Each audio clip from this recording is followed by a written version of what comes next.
Em nome do Pai, do Filho e do Espírito Santo. Amém.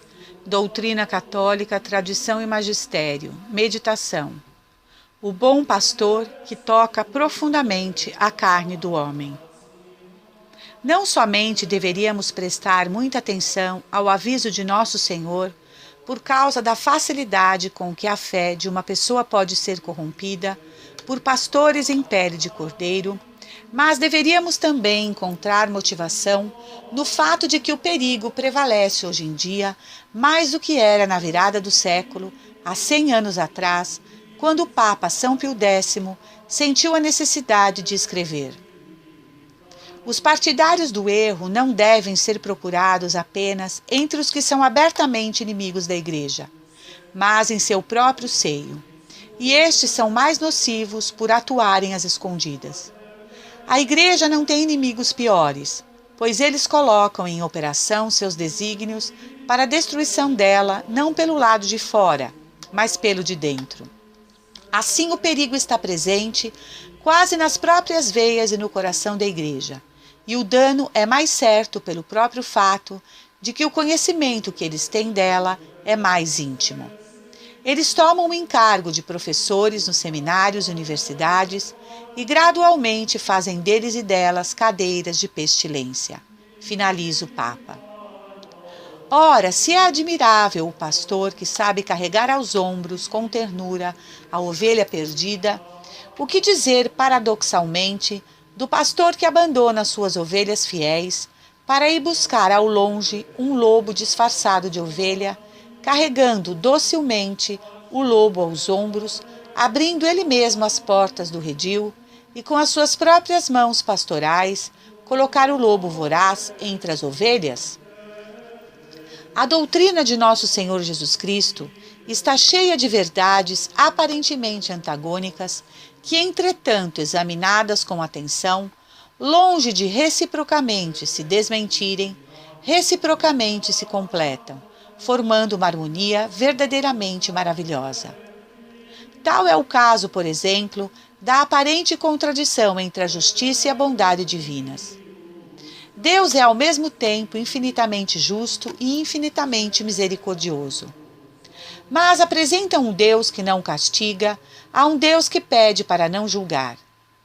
Sempre que, para compreendermos bem uma dessas perfeições, fechamos os olhos a outra perfeição, atributo divino, teremos caído em grave erro. E encobre uma verdade: Deus não pode fazer com que o homem peque. Portanto, ao que peca, Deus tem que castigá-lo de alguma forma para que saia do seu pecado, para que viva sem pecado. É preciso uma justiça divina que castigue o pecador. Mas mostrar uma falsa misericórdia, onde Deus não julga o pecador, é blasfemar contra a santidade da vontade de Deus. Deus não quer um mundo cheio de pecado. Deus não quer uma igreja cheia de pecadores. Para tanto, colocou os meios adequados para que as almas vivam sem pecar. E esses meios são o fruto de uma justiça divina, não de um beijo e um abraço de Deus ao homem. Nosso Senhor Jesus Cristo deu-nos, em sua vida terrena, admiráveis provas de sua doçura e da sua severidade. Não pretendamos corrigir a personalidade de Nosso Senhor segundo a pequenez e deficiência das nossas vistas, fechando os olhos à sua bondade para melhor nos edificarmos com a justiça do Salvador, ou, pelo contrário, fazermos abstração de sua justiça para melhor compreendermos a sua infinita compaixão para com os pecadores. Nosso Senhor mostrou-se sempre perfeito e adorável, tanto quando acolhia com perdão inefavelmente a doce Maria Madalena, tanto quando castigava com linguagem violenta os fariseus. Não arranquemos do Santo Evangelho qualquer uma destas páginas. Saibamos compreender e adorar as perfeições de Nosso Senhor, tal como elas se revelam num e noutro episódio. E compreendamos, enfim, que a imitação de Nosso Senhor Jesus Cristo por nós só será perfeita no dia em que soubermos não apenas perdoar, consolar e afagar, mas ainda no dia em que soubermos flagelar, incomodar, denunciar, fulminar, desarmar, como fez nosso Senhor. Há muitos católicos que consideram os episódios do Evangelho em que aparece o santo furor do Messias, contra a ignomínia e a perfídia dos fariseus, como coisas indignas de imitação. É ao menos o que se entende do modo como eles consideram o apostolado. Falam sempre em doçura, misericórdia e procuram só imitar essa virtude de nosso Senhor.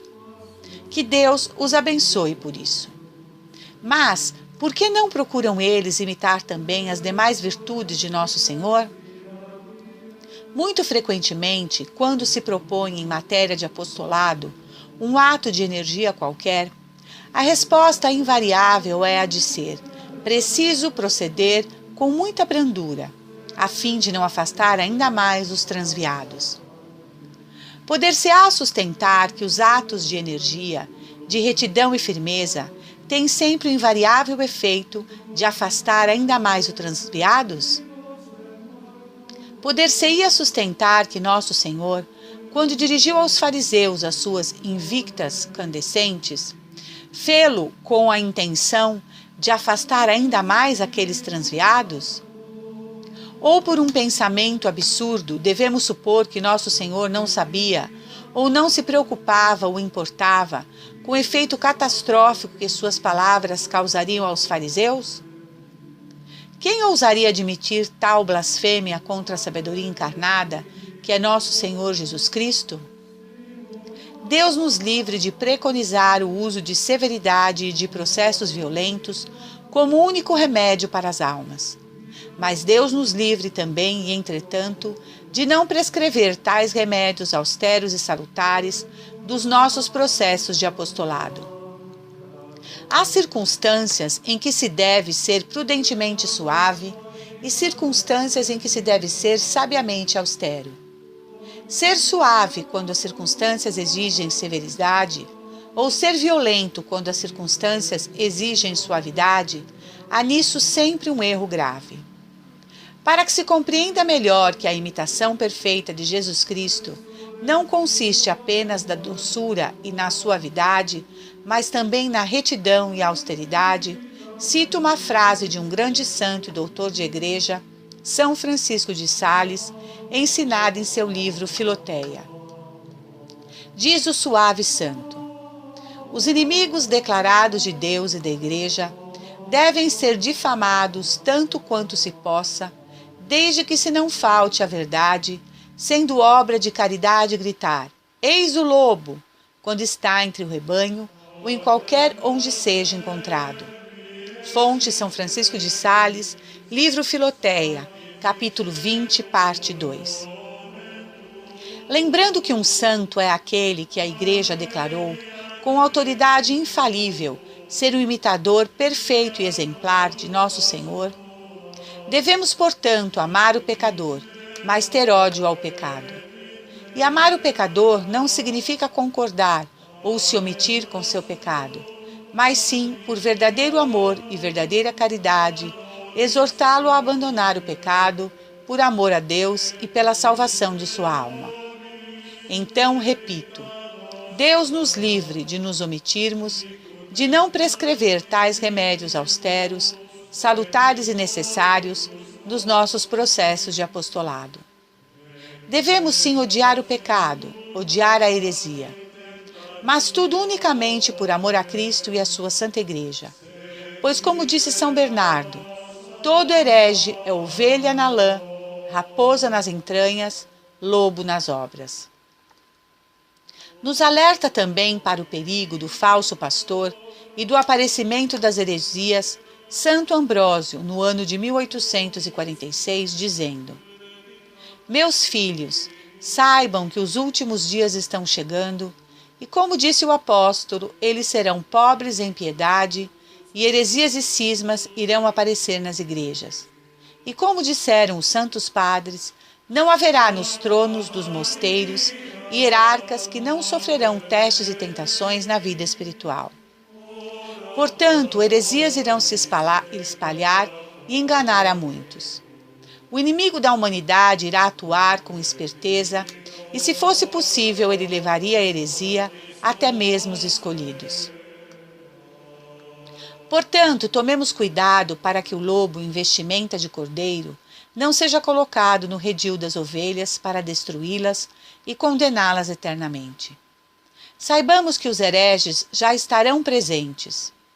Também fiquemos atentos, pois eles irão esconder suas más inclinações ou poderão deformar a fé divina secretamente, de forma sutil e quase imperceptível, para que tenham sucesso ao ludibriar e enganar os mais simples.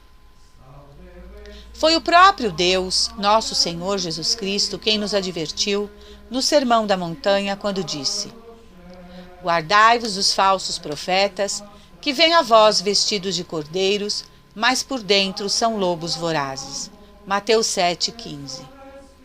Essas palavras ecoam através dos séculos para nós católicos de agora, que estamos tanto quanto ou até mais necessitados de tal advertência. O que deveria nos motivar a prestar mais atenção nesta advertência e ter mais cuidado em nossas vidas diárias? O fato de que a pureza e a integridade da fé é um assunto sério. A fé de uma pessoa pode ser facilmente corrompida. Podemos facilmente ser enganados. Por isso, nosso amor e fidelidade à santa tradição, que nos permite não cair no erro se não a abandonarmos. Ela é a nossa segurança, a santa tradição, proteção contra os hereges e as heresias, contra os falsos profetas, contra os inimigos de Deus. Uma pessoa que nega até mesmo um só artigo de nossa fé não poderia ser um católico, pois a verdade é uma só e precisamos aceitá-la inteira, ou então não aceitar nada. Isto simplesmente repete o ensinamento de nosso Senhor, conforme escrito por São Tiago. Pois quem guarda os preceitos da lei, mas faltar em um só ponto, tornar-se-á culpado de toda ela. Tiago 2,10. O santo e doutor São Tomás de Aquino acrescenta: rejeitar um só artigo ensinado pela Igreja é suficiente para destruir a fé, do mesmo jeito que um pecado mortal é suficiente para destruir a caridade.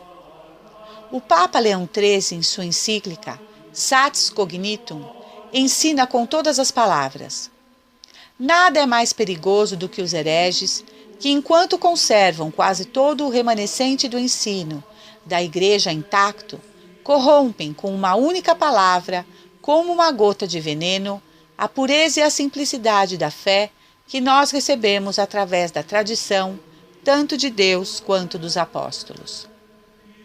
Certamente não esperamos encontrar homens vestidos com pele de ovelhas.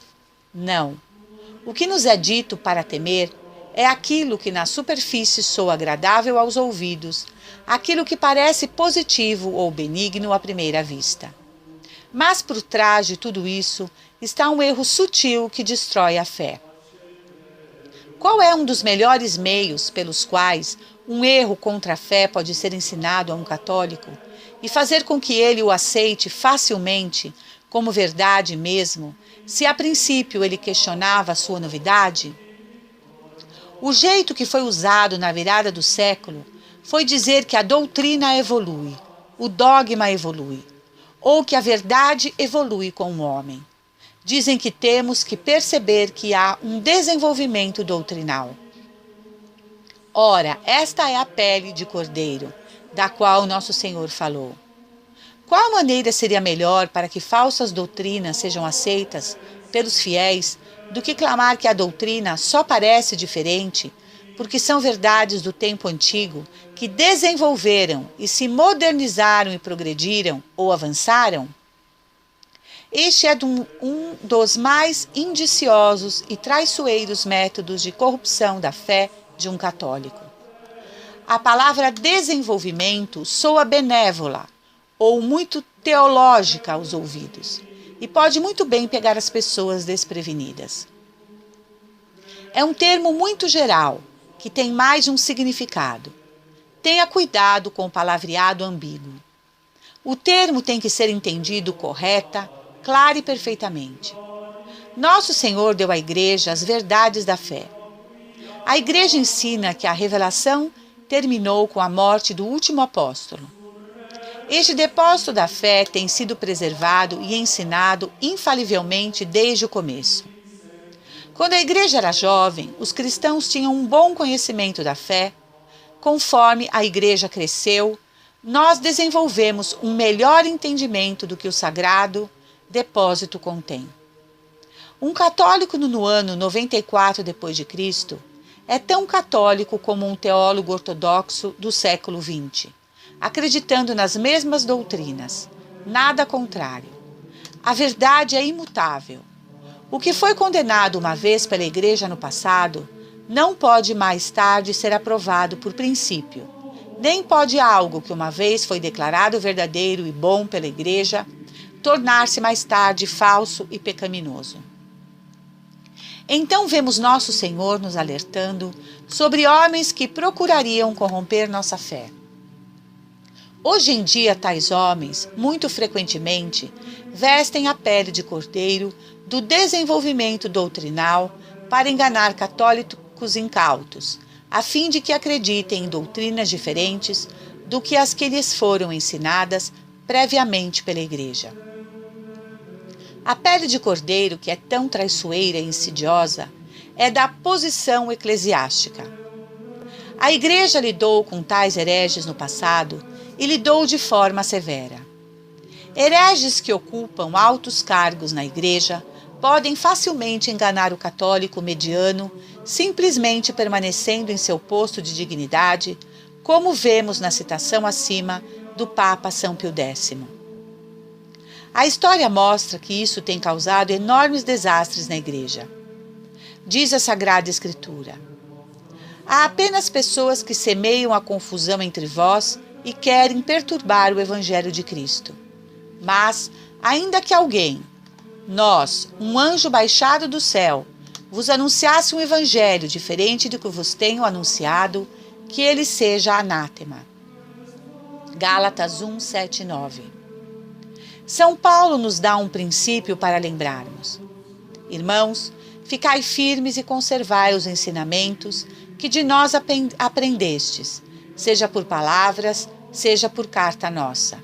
2 Tessalonicenses 2,14. A verdade imutável é encontrada na tradição.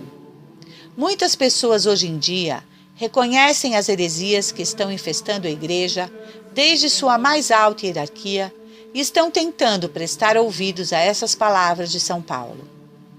É a falsa hierarquia que muitos seguem porque não conhecem a verdade do Evangelho, não procuram em suas vidas a verdade que a mente de Cristo oferece a todo homem. Muitos católicos hoje em dia têm que estar extra vigilantes porque esses hereges não estão mais sendo condenados e podem ser encontrados em muitíssimas paróquias. O catolicismo, como temos visto, é essencialmente tradicional. Chamar um católico de tradicional é como chamar um círculo de redondo ou dizer um triângulo de 3 lados. Mas o termo hoje em dia parece ser necessário para contra-atacar aqueles que quebraram e destruíram a tradição, mas ainda assim se chamam católicos. Temos que estar conscientes para não deixar que diminuam o amor que todos nós deveríamos ter pela tradição, que é a pedra de toque do catolicismo. Nada e ninguém está acima da tradição. Nós lemos as fortes palavras de São Paulo. Mesmo que nós ou um anjo do céu. Essas palavras incluem a advertência de que mesmo o ofício de um papa pode ser usado para espalhar heresia. Obviamente, em tal caso, haveria um antipapa e não um papa de verdade. A pele de cordeiro do ofício eclesiástico é tão eficaz em promover o erro que São Bernardo, Cardeal Newman e outros logicamente acreditavam que a única maneira pela qual o anticristo poderia ser tão eficaz ao criar uma grande apostasia entre católicos seria tornando-se um antipapa, o qual a maior parte do mundo católico pensaria ser um papa válido. O juramento solene feito perante Deus e imposto a todos os sacerdotes de 1910 até 1968 é muito claro quanto ao significado da verdade imutável. Diz o juramento: eu aceito sinceramente a doutrina da fé transmitida pelos apóstolos através dos pais ortodoxos, sempre com o mesmo sentido e interpretação, mesmo para nós. E dessa forma, rejeito a invenção herege da evolução dos dogmas, passando de um significado para outro diferente daquele que a Igreja tinha no princípio. A absoluta e imutável verdade, pregada pelos apóstolos desde o começo, não pode nunca ser acreditada de outra forma, nunca pode ser entendida de outra forma. Assim o prometo, assim eu juro. A Igreja não pode mudar as leis feitas por Cristo. A Igreja também não pode mudar nenhuma doutrina de fé ou de moral. A Igreja, definindo, quer dizer, proclamando certas verdades, artigos de fé, não faz novas doutrinas, mas simplesmente ensina de maneira mais clara e com maior esforço verdades que sempre foram acreditadas e mantidas pela mesma.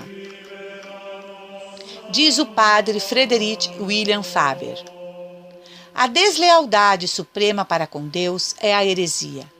É o pecado dos pecados, a mais repugnante das coisas que Deus reprova neste mundo enfermo. No entanto, quão pouco entendemos de sua odiosidade excessiva. É a poluição da verdade de Deus o que é a pior de todas as impurezas.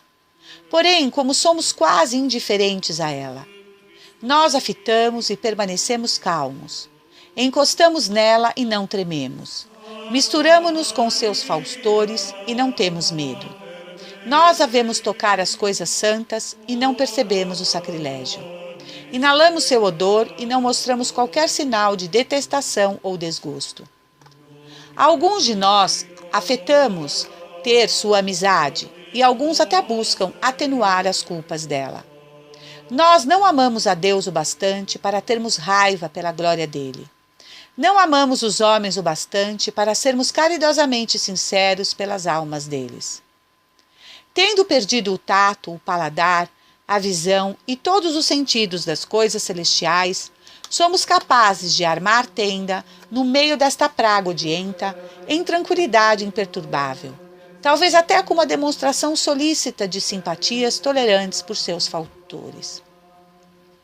Por que estamos tão abaixo dos santos antigos, na abundância de nossas conversões?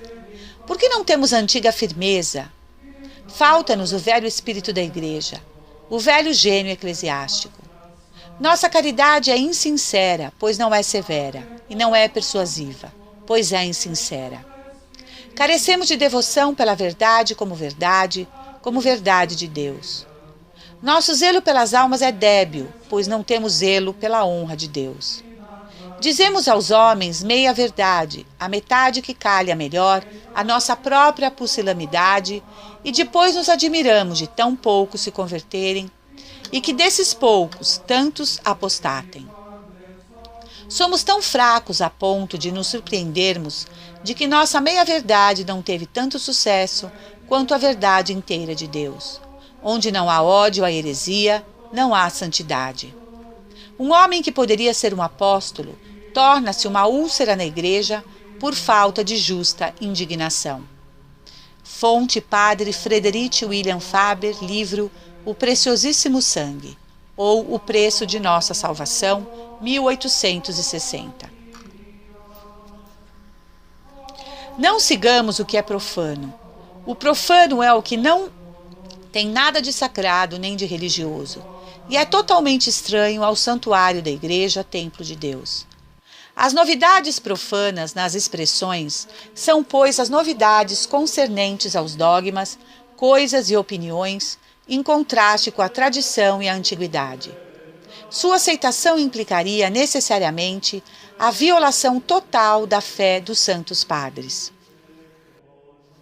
Levará necessariamente a dizer que todos os fiéis de todos os tempos, todos os santos, os castos, os continentes, as virgens, os clérigos, os levitas e os bispos, os milhares de confessores, os exércitos de mártires, um número imenso de cidades e de povos, ilhas e províncias, de reis, de pessoas, de reinos e nações, em uma palavra, o mundo inteiro incorporado a Cristo, cabeça mediante a fé católica, durante 20 séculos, tinha ignorado, errado, blasfemado, sem saber no que deveria crer. Evita, pois, as novidades profanas nas expressões, já que recebê-las e segui-las nunca foi costume dos católicos e sim dos hereges. Os apóstolos e seus discípulos usavam de tanta cautela em matéria religiosa que não sofriam sequer a troca de palavras com os que se haviam afastado da verdade. Excetuado o caso de alguém que trata com outro a respeito da salvação com o intuito de salvá-lo. Enfim, busquemos as ovelhas perdidas, mas cuidemos para não confundi-las com o lobo voraz e traiçoeiro e colocá-lo junto ao rebanho, para que não sejam as ovelhas contaminadas e condenadas pelos falsos ensinamentos, por uma falsa doutrina e pelas heresias, e assim, caindo no erro, sejam lamentavelmente condenadas para sempre. Exortemos por amor às almas, para que não ouçam esses falsos profetas, mesmo que para isso tenhamos que, às vezes, usar de severidade, mas que fiquem com a voz dos ensinamentos perfeitos e imutáveis da santa doutrina e santa tradição herdadas de nosso Senhor Jesus Cristo. O primeiro dever de qualquer católico é trazer às pessoas a verdadeira fé e, com isso, a salvação. Mateus 28, 19 e 20. A atitude normal e comum de qualquer heresia é gozar-se nas novidades profanas e sentir repulsa pelos dogmas, pela tradição, até o ponto de naufragar na fé por causa das discussões de uma falsa ciência.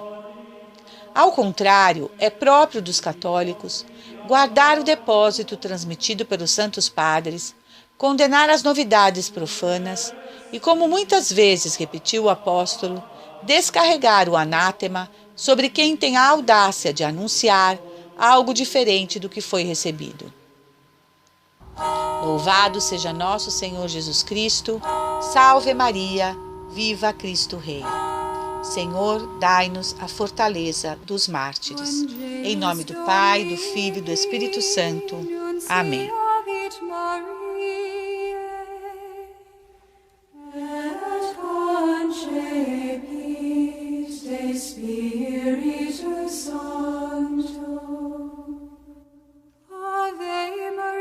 Gratia plena Dominus tecum, benedicta tu in mulieribus, et benedictus fructus ventris tui, Iesus.